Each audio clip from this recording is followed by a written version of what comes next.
Alhamdulillah, alhamdulillahi rabbil alamin. Innal hamdalillah nahmaduhu wa nasta'inuhu wa nastaghfiruh wa na'udzu billahi min shururi anfusina wa min sayyiati a'malina. May yahdihillahu fala mudilla lahu wa may yudlilhu fala hadiya lahu.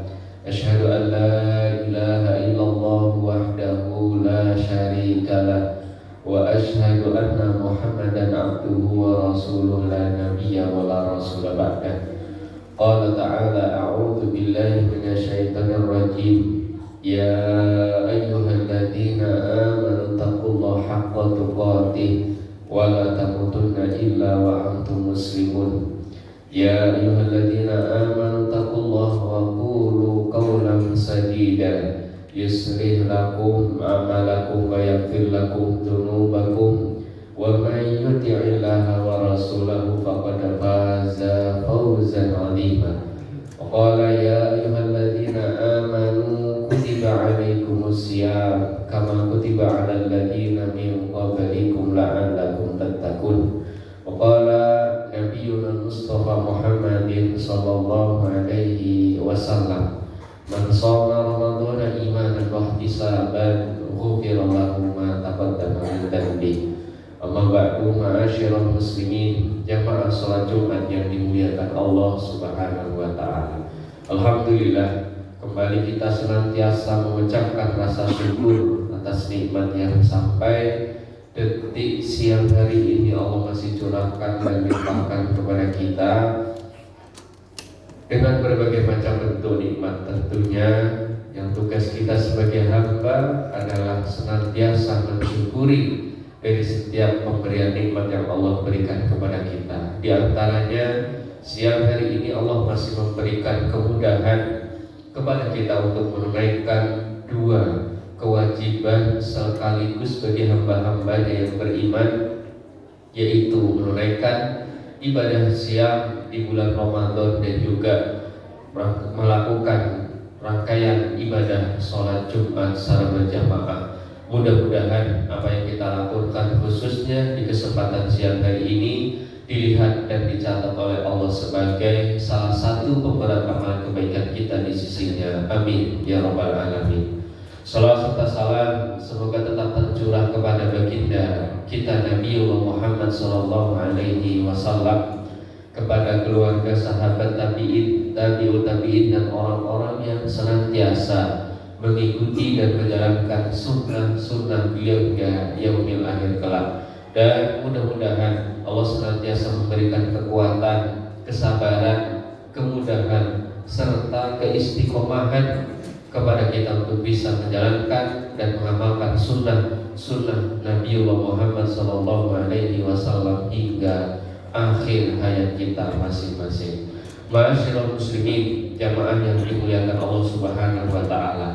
Di awal daripada bulan Ramadan yang baru beberapa hari ini kita tunaikan, yang baru beberapa hari ini kita kerjakan. Mungkin ada yang sudah memasuki hari ketiga ataupun ada yang memasuki hari kedua. Mari kita berkaca kepada para salaf, yaitu orang-orang soleh terdahulu, bagaimana mereka menorehkan prestasi amal soleh selama 1 bulan full di bulan Ramadan. Salah satu yang diuraikan oleh Al-Imam Ibnu Rajab Al-Hambali terkait kebiasaan para salaf ketika hendak menyambut Ramadan, beliau sampaikan, kanu idza istaqbala min Ramadan, sesungguhnya generasi para salaf, yaitu orang-orang soleh terdahulu dari kalangan sahabat, tabi'in, tabi'ut tabi'in, dan orang-orang yang mengikuti mereka, idza istaqbala min Ramadan, ketika mereka hendak berjumpa dengan bulan Ramadan, mereka sudah mempersiapkan diri bisittati ashhurin qablaha, 6 bulan sebelum datangnya Ramadan. Ini menjadi salah satu bahan muhasabah bagi diri kita. Bagaimana kita melihat generasi salaf 6 bulan sebelum Ramadan tiba mereka sudah mempersiapkan diri. Apa yang mereka persiapkan adalah kualitas ibadah, kualitas amal soleh, kualitas ketaatan kepada Allah Subhanahu wa Ta'ala. Sehingga nanti ketika sudah masuk di bulan Ramadan, prestasi amal soleh yang mereka torehkan betul-betul prestasi yang memuaskan. Dan juga sebagai upaya persiapan ketika menjalankan ibadah dan amal soleh di bulan Ramadan bisa konsisten dan kontinu. Makanya kita melihat apabila di antara kita merasakan semangat beribadah di bulan Ramadan hanya di awal, itu lantaran tidak ada persiapan pada diri kita untuk menyambut kedatangan bulan Ramadan. 6 bulan generasi salaf. Tentu ini menimbulkan sebuah pertanyaan dan analisa. Kenapa mereka sampai rela jauh sebelum Ramadan tiba sudah mempersiapkan diri? Pasti ada sesuatu yang menyebabkan mereka melakukan itu. Tidak menganggap Ramadan itu sama dengan bulan-bulan yang lain. Salah satu yang disampaikan oleh para ulama, kenapa generasi salaf jauh sebelum Ramadan sudah mempersiapkan diri, salah satu yang disampaikan adalah karena generasi salaf tahu betul bahwa bulan Ramadan adalah bulan dilipat gandakan amal soleh. Tetapi uniknya Allah Subhanahu wa Ta'ala maupun baginda Nabiullah Muhammad SAW tidak memberitahukan berapa besar kelipatan pahala bagi orang yang mengerjakan kebaikan di bulan Ramadan. Padahal kalaulah kita melihat, membaca ayat-ayat dan hadis-hadis dari baginda Nabi, setiap Allah memerintahkan kebaikan, Allah itu sebutkan berapa besar kelipatan pahala bagi orang yang mengerjakan amalan itu. Supaya apa? Untuk apa? Untuk motivasi hamba itu mengerjakan amal soleh. Tetapi ada 2 amalan yang memang Allah rahasiakan dan Allah tidak beritahukan berapa besar kelipatan pahala bagi orang yang mengerjakan amalan itu. Yaitu yang pertama amalan sabar, yang kedua amalan kebaikan di bulan Ramadan. Setiap Allah memerintahkan kebaikan pasti Allah sisipkan dan Allah sebutkan berapa besar kelipatan pahala bagi orang yang mengerjakan. Contoh membaca Al-Quran. Apa kata Nabi? Man qara'a harfan min kitabillah falahu asyru hasanatin. Barang siapa membaca 1 huruf daripada Al-Quran, maka baginya adalah 10 kali kebaikan. Alif lam mim 3 huruf dikalikan 10, 30 kebaikan. Apalagi sholat berjamaah. Kata Nabi SAW, sholatul jama'ati afdalu min sholatil fardhi bisab'i wa isrina darajat. Sholat jamaah lebih utama daripada sholat sendiri dengan keutamaan pahala 27 derajat. Apalagi infak, Allah katakan mathalul ladzina yunfiquna amwalahum fi sabilillahi kamathali habbah. Perumpamaan orang yang menginfakkan hartanya di jalan Allah seperti orang yang menanam sebutir biji yang menumbuhkan 7 tangkai, yang setiap tangkainya ada mi'atu habbah, ada 100 buah, 100 biji. Orang yang infak kata Allah dilipat gandakan minimal 700 kali lipat. Setiap Allah memerintahkan kebaikan, Allah sebutkan itu berapa besar kelipatannya. Tetapi amalan kebaikan di bulan Ramadan, Allah hanya menyatakan di dalam hadis qudsi, kullu amalin ibnu Adam, seluruh amalan yang dilakukan oleh manusia lahu untuknya illa kecuali 1 kata Allah, asyam, yaitu puasa. Apa kata Allah? Fa innahu li wa ana azibi. Sesungguhnya puasa itu untukku dan aku sendiri yang akan langsung memberikan balasannya.